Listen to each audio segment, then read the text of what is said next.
So Devin says he wants Keyshawn and Shakur.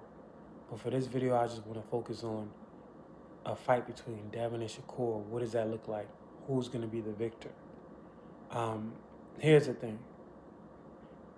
Shakur has expressed thoughts of fighting Conor Ben. Shakur has said he'll go all the way up to 154 to fight Conor Ben. But then he turns around and says he'll fight Devin at 147 under a rehydration clause. You know what that's called? RESPECT. Shakur respects Devin's ability. They've sparred multiple rounds with each other since they were teenagers. And the fact of the matter is, he knows Devin is a respectable champion with a lot of skill, a lot of footwork. He doesn't think that Devin is better than him, but he knows Devin is dangerous. Devin is a real threat. That's why he'll put Devin under the rehydration clause, but I haven't heard him mention any rehydration clause with Conor Ben. So if he fights Conor Ben and doesn't put him under the rehydration clause, it's not going to be a good look.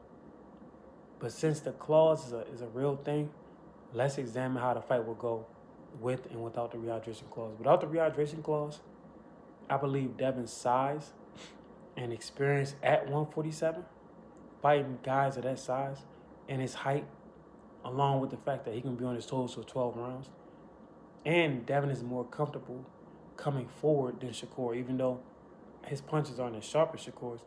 Devin will take the fight to you. And we know Shakur is a knockout artist, so he doesn't have to worry about what happened in the Ryan Garcia fight.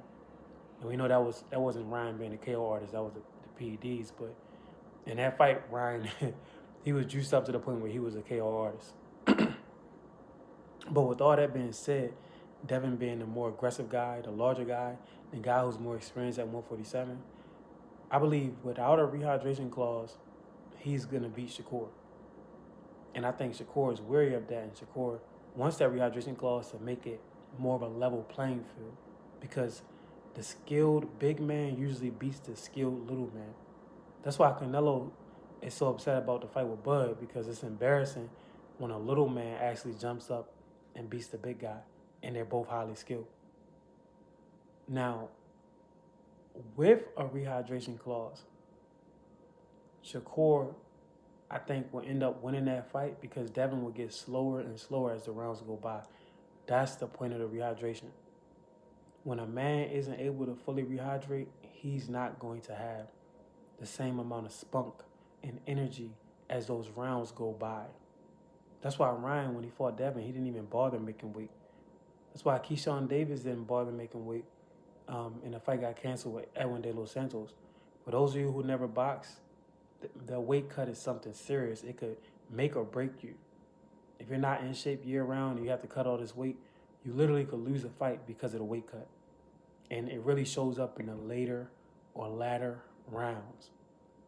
So if Devin has to get a 10-pound rehydration clause, I believe Shakur would outpoint him. I think Devin will get slower and slower, and Shakur will remain sharp throughout 12 rounds, make Devin miss, make him pay.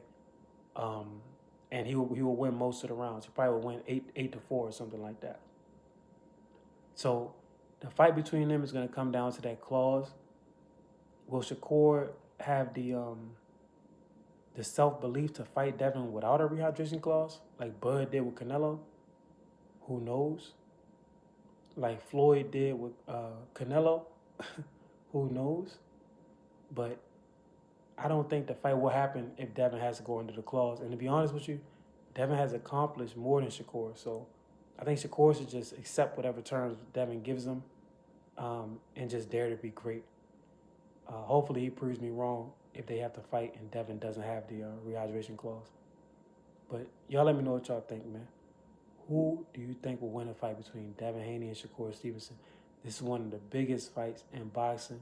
It's not going to be boring, because just like in the sparring, Devin is going to take the fight to Shakur. Devin is going to use the advantage that he has, which is his size and experience.